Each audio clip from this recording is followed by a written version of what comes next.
Americans, the how and the why of our beloved republic are so much better known and understood than the who. The United States of America was born in 1776, but it was conceived 169 years before that. The earliest settlers had watered the New World with much sweat. They had built substantial holdings for themselves, for their families. And when the time came to separate themselves from a tyranny an ocean away, at best it meant starting all over again after the ravages of war. Researching what you're about to hear gave a whole new dimension to my reverence for our nation's first citizens. All others of the world's revolutions, before and since, were initiated by men who had nothing to lose.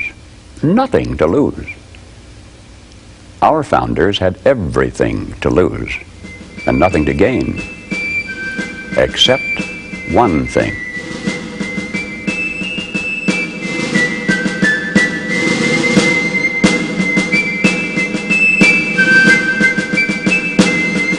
Hello, Americans. I'm Paul Harvey. You remember the cherry tree fiction a long time after you have forgotten the more earth-shaking history-making episodes in the life of George Washington. You have misplaced in your memory the details of Ben Franklin's statesmanship, but you remember his flying a kite. Joyce Kilmer was a great military hero, but the only thing you personally recall about him is his poetic tribute to trees. Maybe of this current decade, that which will be remembered best will not be its wars and its moon rockets or its crumbling frontiers or the giants who lived and died. Maybe all that'll survive to linger in the day-by-day vocabulary of generations yet unborn may be the songs of a Memphis minstrel or the reincarnation of electric automobiles. But for any eve of the 4th of July, I, Paul Harvey, do herewith bequeath unto you something to remember. You may not be able to quote one line from the Declaration of Independence at this moment. Henceforth, you'll always be able to quote at least one line. It's in the last paragraph where you will recall when I remind you. It says, "We mutually pledge to each other our lives, our fortunes, and our sacred honor." In the Pennsylvania State House that's now called Independence Hall in Philadelphia, the best men from each of the colonies sat down together.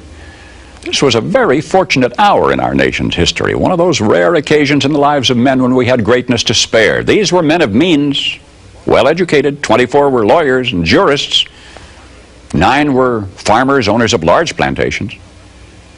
On June 11, a committee sat down to draw up a Declaration of Independence. We were going to tell the British fatherland no more rule by redcoats. Below the dam of ruthless foreign rule, the stream of freedom was running shallow and muddy, and we were going to light a fuse to dynamite that dam.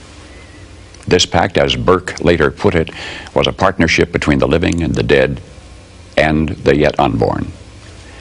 There was no bigotry, there was no demagoguery in this group. All had shared hardships. Jefferson finished a draft of the document in 17 days. Congress adopted it in July, and so much is familiar history. But now, King George III had denounced all rebels in America as traitors. Punishment for treason was hanging. The names now so familiar to you from the several signatures on that Declaration of Independence, the names were kept secret for 6 months, for each knew the full meaning of that magnificent last paragraph in which his signature pledged his life, his fortune, and his sacred honor. 56 men placed their names beneath that pledge. 56 men knew when they signed that they were risking everything. They knew if they won this fight, the best they could expect would be years of hardship in a struggling nation. And if they lost, they'd face a hangman's rope. But they signed the pledge. And here is the documented fate of that gallant 56. Carter Braxton of Virginia, wealthy planter, trader, saw his ships swept from the seas. To pay his debts, he lost his home and all of his properties and died in rags. Thomas Lynch Jr., who signed that pledge, was a third-generation rice grower, aristocrat, large plantation owner. After he signed, his health failed. His wife and he set out for France to regain his failing health. Their ship never got to France, was never heard from again. Thomas McKean of Delaware was so harassed by the enemy that he was forced to move his family 5 times in 5 months. He served in Congress without pay, his family in poverty and in hiding. Vandals looted the properties of Ellery and Clymer and Hall and Gwinnett and Walton and Hayward and Rutledge and Middleton. Thomas Nelson Jr. of Virginia raised $2 million on his own signature to provision our allies, the French fleet. After the war, he personally paid back the loans, wiped out his entire estate, and he was never reimbursed by his government.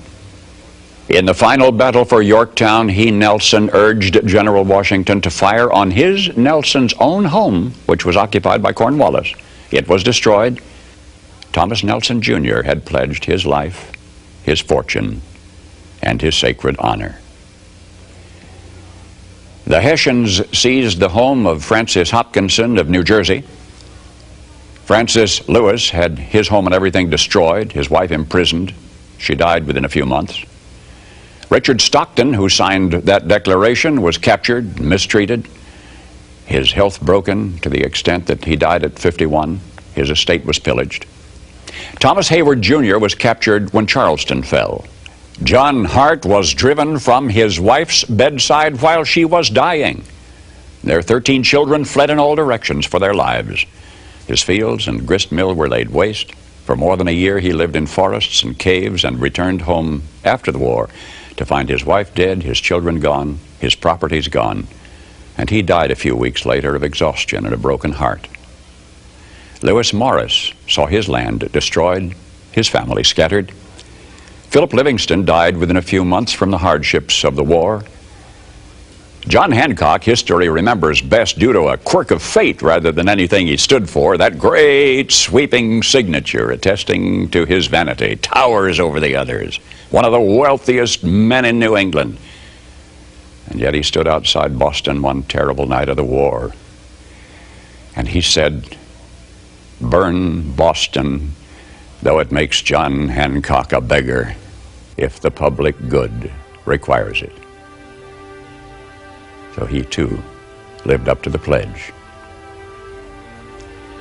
Of the 56, few were long to survive. 5 were captured by the British and tortured before they died. 12 had their homes from Rhode Island to Charleston sacked, looted, occupied by the enemy, or burned. 2 lost their sons in the army. 1 had 2 sons captured. 9 of the 56 died in the war from its hardships or from its more merciful bullets. I don't know what impression you had of the men who met that summer in Philadelphia. But I think it's important that we remember this about them. They were not poor men. They were not wild-eyed pirates. These were men of means. They were rich men, most of them, and had enjoyed much ease and luxury in their personal living. Not hungry men, certainly not terrorists, not irresponsible malcontents, not fanatical incendiaries. These men were prosperous men, wealthy landowners. They were substantially secure in their prosperity. They had everything to lose. But they considered liberty, and this is as much as I shall say of it. They had learned that liberty is so much more important than security, that they pledged their lives, their fortunes, and their sacred honor. And they fulfilled their pledge. They paid the price, and freedom was born.